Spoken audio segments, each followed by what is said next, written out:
Hi అందరికీ very good evening. Welcome to my channel Sai Krishna official.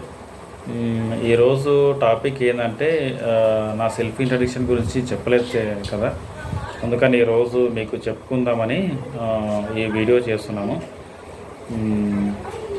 First of all ఎవరన్నా నా ఛానల్కి సబ్స్క్రైబ్ చేసుకునే వాళ్ళు ఉంటే do like, share and subscribe and comment కూడా చేయండి. మీ కామెంట్ రూపంలో మాకు తెలుస్తుంది అన్నమాట. సో నా గురించి వచ్చేసి నేను మాది ప్రాపర్ మహబూబ్ నగర్. అక్కడే పుట్టాను, అక్కడ పెరిగాను. అది ఎల్కేజీ టు 3rd క్లాస్ వరకు మహబూబ్నగర్లో చదివాను. మళ్ళీ 4th to 7th వరకు షాద్నగర్ వచ్చాము. అంటే మా డాడీ ఎంప్లాయీ కదా, ఎంప్లాయీ కారణంగా మేము అక్కడ ట్రాన్స్ఫర్ అయ్యింది మా డాడీకి షాద్నగర్కి, మహబూబ్నగర్ టు ఇంకా షాద్నగర్కి వెళ్ళడం జరిగింది. 5 years అక్కడే ఉన్నాము. 5 years అక్కడ ఉన్న తర్వాత మళ్ళీ మేము 7th కంప్లీట్ అయ్యాక బోర్డ్ ఎగ్జామ్స్, 7thలో బోర్డ్ ఎగ్జామ్స్ ఉంటాయి కదా, అవి కంప్లీట్ అయ్యాక మళ్ళీ మేము మహబూబ్నగర్కి వచ్చేసాము. 8th class to 10th class వరకు అక్కడే చదివాము, మహబూబ్నగర్లో చదివాను. ఎస్ఎస్సి ఎగ్జామ్స్ అయిపోయాక మళ్ళీ ఇంటర్ వచ్చేసి హైదరాబాద్లో శ్రీ చైతన్యలో చదివాను. 2 years అక్కడే ఉన్నాను. దిల్సునగర్లో కొత్తపేటలో ఉండే Sri Chaitanya campus, fruits market దగ్గర. అదొక చెప్పాలంటే అదొక సెంట్రల్ జైల్లో ఉంటుంది. లోపలికి వెళ్ళాలంటేనే ఖైదీలు వెళ్తే ఎలా ఉంటుంది లోపలికి, అలా ఉంటుండే. ఇంకా 2 years ఏదో అలా గడిచిపోయింది. తర్వాత ఇంకా బీటెక్ వచ్చేసి నాది ఇక్కడ Bengaluru gate, Ibrahimpatnam Bengaluru gate, Jawaharlal Nehru institute of technology, దాంట్లో బీటెక్ కంప్లీట్ చేశాను. నాది వచ్చేసి 15 పాస్ అవుట్. తర్వాత ఇంకా ఒక 6 months ఖాళీగా ఉన్నాము. ఖాళీగా ఉన్నాక అప్పుడు ఇల్లు స్టార్ట్ చేసాం, మాది కొత్త ఇల్లు కన్స్ట్రక్షన్ స్టార్ట్ చేసాం. ఇంకా అక్కడ ఎవరు ఉండేవాళ్ళు కాదు కాబట్టి ఇంకా నేను చూసుకున్నాను అన్నమాట ఇంటిని. అంటే మా డాడీ లేచి మార్నింగ్ లేచి డ్యూటీకి వెళ్ళిపోయేవాడు, ఇంకా మొత్తం నాకే అప్పచెప్పి వెళ్ళేవాడు అనమాట. ఇంకా నేను మా అమ్మ ఇద్దరము చూసుకునేవాళ్ళం. వాటర్ పట్టించడం కానీ, రోజు ఏమేమి వస్తున్నాయి అంటే ఉంటాయి కదా, సిమెంట్, ఇటుక, వెండి ఏమేమి వస్తున్నాయి అవన్నీ చూసుకొని రాసుకునేవాళ్ళం. ఇంకా తర్వాత నేను ఇల్లు కన్స్ట్రక్షన్ అయిపోయాక నేను హైదరాబాద్ వచ్చాను జాబ్ సర్చింగ్ కోసం. హైదరాబాద్ వచ్చిన తర్వాత ఇంకా అమీర్పేటలో ఉన్నాను. ఏదో కోర్స్ నేర్చుకోవాలి కదా, సాఫ్ట్వేర్ నేర్చుకున్నాను. ఒరాకిల్ ఫస్ట్ సీక్వల్ నేర్చుకున్నాను. సీక్వల్ నేర్చుకున్నాక ఒరాకిల్ డిబిఏ నేర్చుకున్నాను. ఒరాకిల్ డిబిఏ ప్లస్ ఇన్ఫర్మేటికా, ఇంకా కొన్ని 2-3 టూల్స్ నేర్చుకున్నాను. అక్కడ ఉన్నప్పుడు చాలా స్ట్రగుల్ అయ్యాను డబ్బుల కోసం. నేను దగ్గర ఒక 7 to 8 years వరకు అమీర్పేటలోనే ఉన్నాను. 8 years వరకు అక్కడే ఉన్నాను. అక్కడే కోర్స్ నేర్చుకుంటూ ఇంకా జాబ్ చేసుకున్నాను. అంటే ఐటీ ఏం కాదు, నాన్ ఐటీఏ. ఫస్ట్లో కోచింగ్ చేసేటప్పుడు కాల్ సెంటర్ వర్క్ చేశాను. Call centre plus BPO jobs ఉంటాయి కదా, బీపీఓ జాబ్స్ వచ్చేసి ఎస్ఆర్ నగర్లో చేశాను. ఒక 6-7 months చేశాను అక్కడ. నైట్ షిఫ్ట్, అది కొంచెం కష్టంగా ఉండేది, అయినా చేశాను. ఇంట్లో డబ్బులు అడిగితే పంపించేవారు కానీ నేనే అడగడం ఎందుకులే అని కొంచెం నామూషిగా ఫీల్ అయ్యేవాడిని. చాలా పే చేశా, ఎన్నెన్నో స్ట్రగుల్ పడ్డాను. ప్లస్ 10 రూపాయలు పెట్టి సబ్బు గిట్లా కొనుక్కోలేని పరిస్థితుల్లో ఉన్నాను హైదరాబాద్లో, ఎస్ఆర్ నగర్లో హాస్టల్లో ఉన్నప్పుడు. ఫుడ్కి హాస్టల్ ఫీజు పే చేద్దామంటే డబ్బులు ఉండేటివి కావు. ఒకసారి హాస్టల్ అంటే అందరి ముందు అన్నది, డబ్బులు ఇవ్వడం చేత కాదు కానీ తినడానికి వస్తావు అని అన్నది. ఇంకా నేను చాలా బాధపడ్డాను ఆ మాటకి, అసలు తీసుకోలేకపోయాను. ఇప్పుడు నాకు జాబ్ వచ్చింది కాబట్టి ఇప్పుడు నా కాలం మీద నేను ధైర్యంగా నిలబడుతున్నాను. ఎందుకంటే డబ్బు వాల్యూ, టైం వాల్యూ నాకు తెలుసు. అందుకనే నేను చెప్తున్నాను మీకు. ఇంకా నేను చాలా స్ట్రగుల్ అయ్యాను. ప్రతి ఒక్క కంపెనీ చిన్న చిన్న కంపెనీ చిన్నవని పెద్దవని అవేవి లెక్క చేయకుండా మామూలుగా నాకు జాబ్ దొరికితే చాలని తిరిగేవాడిని. ఈనాడు ఆఫీస్ కానీ, సాక్షి ఆఫీస్ కానీ, ఇంకా పంజాగుట్టలో హెరిటేజ్ ఉంది కదా, అక్కడ వెళ్ళాను ఒకసారి. ఏమైనా పొజిషన్స్ ఉన్నాయి, జాబ్స్ ఏమైనా వేకెన్సీస్ ఉన్నాయేమని అడగడానికి వెళ్ళాను. బట్ అక్కడ నాకు ఎక్కడ ఛాన్స్ దొరకలేదు. ఇంకా కొన్ని చిన్న చిన్న కంపెనీస్ ఉంటాయి కదా, నాన్ ఐటీ కంపెనీస్, అవి కూడా తిరిగాను. అక్కడ దొరికాయి కానీ ఇంకా నేనే సరిగ్గా ఆలోచించి చేస్తే బాగుంటుందని వెళ్ళలేదన్నమాట. కోర్స్ నేర్చుకున్నాను, సాఫ్ట్వేర్ కోర్స్ ఏదో ఒకటి నేర్చుకొని వెళ్దామని ఇక్కడ ఒరాకిల్ DBA సైడ్ వచ్చాను నేను. ఇప్పుడైతే నా లైఫ్ అయితే చాలా బాగుంది. నాకు మ్యారేజ్ జాబ్ వచ్చేసి 1 జూలై 2021లో ఇన్ఫోసిస్లో చేశాను. తర్వాత నా ప్రీవియస్ కంపెనీ వచ్చేసి లోటస్, అక్కడ ముంబైలో చేశాను. అక్కడ చేసి 1 year చేశాను. తర్వాత నెక్స్ట్ కరోనా కారణంగా ఇంకా ఇంటికి వచ్చాను నేను. 2020లో కరోనా విపరీతంగా ఉండే కదా, ఇంకా అప్పుడే హైదరాబాద్ వచ్చేసాను నేను. హైదరాబాద్ వచ్చేసిన తర్వాత ఇంకా ఇన్ఫోసిస్లో ట్రై చేశాను అనమాట. 1 జూలై 2021లో జాయిన్ అయ్యాను ఇన్ఫోసిస్లో. ఇంకా తర్వాత ఇంకా 4 years కంప్లీట్ అయిపోయింది నాకు. మొన్న జూలై 2025 జూలై 1 వచ్చేసి 4 years కంప్లీటెడ్, సక్సెస్ఫుల్గా కంప్లీట్ అయిపోయింది నాకు. తర్వాత జాబ్ వచ్చిన తర్వాత 21లో జాబ్ వచ్చింది కదా, 22లో మ్యారేజ్ జరిగింది. May 22 మ్యారేజ్ డే వచ్చేసి. మ్యారేజ్ అయిన తర్వాత ఇంకా మ్యారేజ్ చేసుకున్నాను. అప్పుడు ఇన్ఫోసిస్లో వచ్చిన తర్వాత వర్క్ ఫ్రమ్ హోమ్ ఉండే ప్రాజెక్టు. వర్క్ ఫ్రమ్ హోమ్ చేసేవాడిని, ఇంటి దగ్గర చేసేవాడిని. చాలా బాగుండే ప్రాజెక్టు. ఇంకా ఇప్పుడు తర్వాత ఒక 23లో ఆగస్టు 2కు పాప పుట్టింది. పాప పుట్టిన తర్వాత ఇంకా మా వైఫ్ ఒక 6 months వాళ్ళ అమ్మ వాళ్ళ ఇంట్లోనే ఉంది. అప్పుడు ఇంకా సడన్గా ఆఫీస్కి రమ్మని చెప్పారు. అక్టోబర్ ఆర్ నవంబర్లో 23 నవంబర్లో చెప్పారనమాట. ఇక్కడ వచ్చి ఆఫీస్ దగ్గరలో వచ్చి రూమ్ తీసుకొని నేను, మా మామయ్య, మా బామ్మకి ముగ్గురం కార్లో వచ్చి రూమ్ చూసాం. ఫస్ట్ ఎక్కడ దొరకలేదు, ఫ్యామిలీ అనే చెప్పాము. తర్వాత మా వైఫ్ ఒక పాప పుట్టింది కదా, 6 months తర్వాత వస్తుందని చెప్పాము. అక్కడ కొంతమంది ఏమో లేదు అలా ఇవ్వమా అన్నట్టుగా మాట్లాడారు. కొంతమంది ఏమో చూపించారు.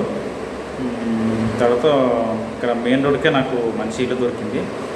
ఇక్కడ రెంట్ వచ్చేసి 7,000 ప్లస్ వాటర్ బిల్ 200, ఇంకా కరెంటు బిల్ అంటే ఇంకా రెగ్యులర్గా పే చేసుకుంటాం కదా, కరెంటు బిల్ ఎక్కువేం రావట్లేదు. ఇంకా అలా జరిగిపోయింది. ఈ వీడియో ఎందుకు చెప్తున్నానంటే, ఇప్పుడు నేను ఎంత జాబ్ చేసేటప్పుడు ఎంత స్ట్రగుల్ అయ్యానో, జస్ట్ మనసులో బాధ ఒకరికి చెప్తే తీరుతుంది అని అంటారు కదా, అందుకని మీతో షేర్ చేసుకుంటున్నాను. నేను చాలా స్ట్రగుల్ అయ్యాను. ఒక జాబ్ లేనప్పుడు అయితే చాలా స్ట్రగుల్ అయ్యాను. కాల్ సెంటర్లో BPOలో వర్క్ చేశానంటే ఇంకా అర్థం చేసుకోండి. బేగంపేటలో వరుణ్ టవర్స్ ఫ్లోర్ కరెక్ట్గా తెలియదు. అక్కడ ఎయిర్టెల్, వోడాఫోన్ ఏదో ఉండే, దాంట్లో కూడా నేను చేశాను. ఒక 1 year చేశాను. చేసిన తర్వాత మెల్లగా ఏదో కోర్స్ నేర్చుకొని కొంచెం టైం కేటాయించి చదువుకొని కొంచెం సక్సెస్ అయ్యాను. కానీ ఒకటే మాట చెప్తున్నాను, నేను మా జూనియర్స్కి కానీ, మా వైఫ్ వాళ్ళ తమ్మునికి కానీ, ఇంకా వేరే ఉంటారు కదా ఎవరైనా జూనియర్స్ బీటెక్ అయిపోయిన వాళ్ళకి నేను ఒకటే చెప్తున్నాను, లైఫ్ని ఎప్పుడు సీరియస్గానే తీసుకోండి, జోక్గా ఎప్పుడు తీసుకోవద్దు. ఎందుకంటే ఇప్పుడు నేను స్ట్రగుల్ అవుతున్నాను.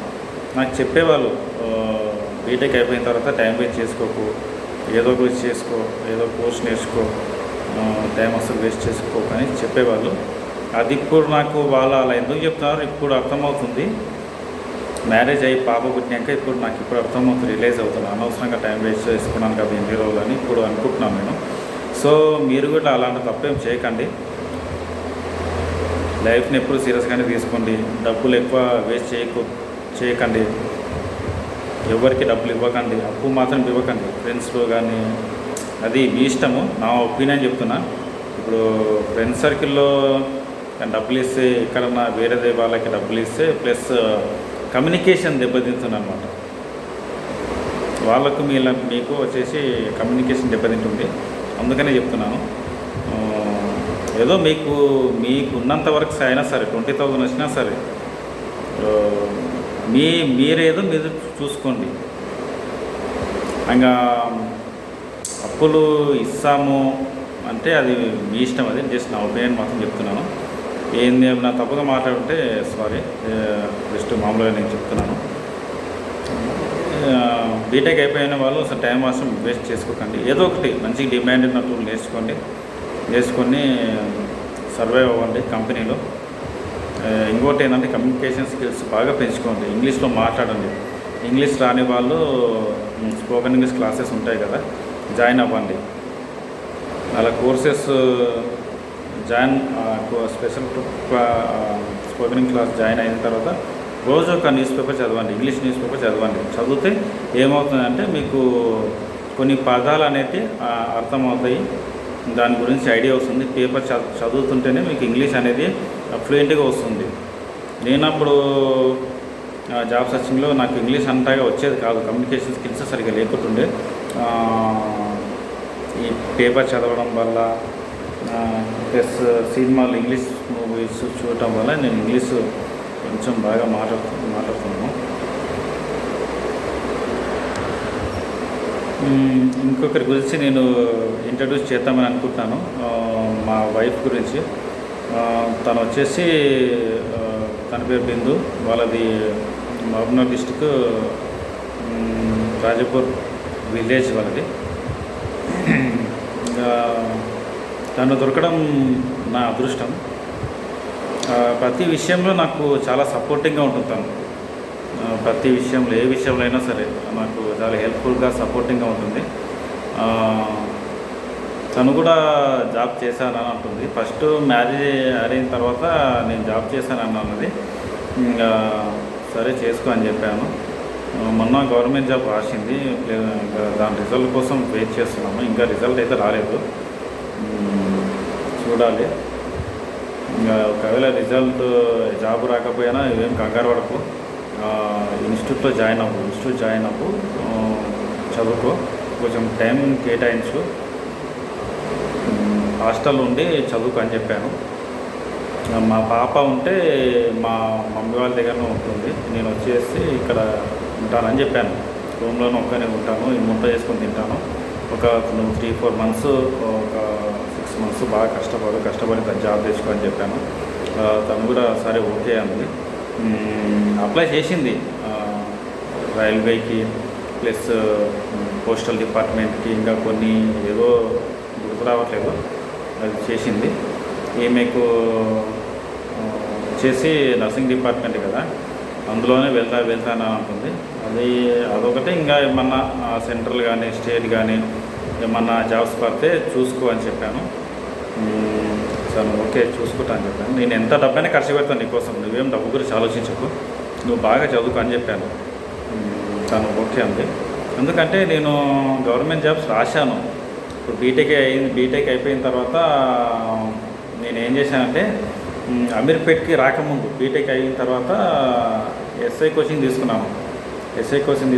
ప్లస్ అది ఎగ్జామ్ రాశాను, ఎస్ఐ రాశాను, జాబ్ రాలేదు. మళ్ళీ కానిస్టేబుల్ గిట్ట రాలేదు. గ్రూప్ 2, గ్రూప్ 3, గ్రూప్ 4 రాశాను, బట్ రిజల్ట్ అయితే నాకు రాలేదు. ఎందుకంటే మనము చదవాలి, బాగా కష్టపడాలి, టైం కేటాయించాలి దానికోసము. ఇంకా నేను అసలు అవ్వలేదు. అది ఏమో నా రాతలో గవర్నమెంట్ జాబ్ రావాలని లేదేమో, ఇంకా ప్రైవేట్ జాబ్ రావాలని ఉందేమో, ఇంకా అలానే జరిగిపోయింది. ఇప్పుడైతే ఓకే, బాగానే ఉన్నాను. ఫ్యామిలీ, పాప ఓకే, లైఫ్ అంతా ఓకే. రాశాను మొన్న రీసెంట్గా ఒక 6-7 మంత్స్ రాశాను. గ్రూప్ 2, గ్రూప్ 3 పడ్డాయి కదా. ఇప్పుడు టీఆర్ఎస్ గవర్నమెంట్ ఉన్నప్పుడు రాశాను. మళ్ళీ అవి మొన్న కాంగ్రెస్ వచ్చాక వేశారు ఎగ్జామ్, నోటిఫికేషన్ ఇస్తే మళ్ళీ ఎగ్జామ్ రాసిన రిజల్ట్ చూసుకున్నాం కానీ ఇంకా రాలేదు. ఇంకా నేను ఇట్లా లేట్ తీసుకున్నాను.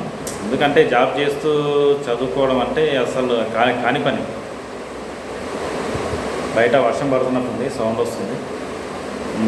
ఓకే, ఇది నా గురించి.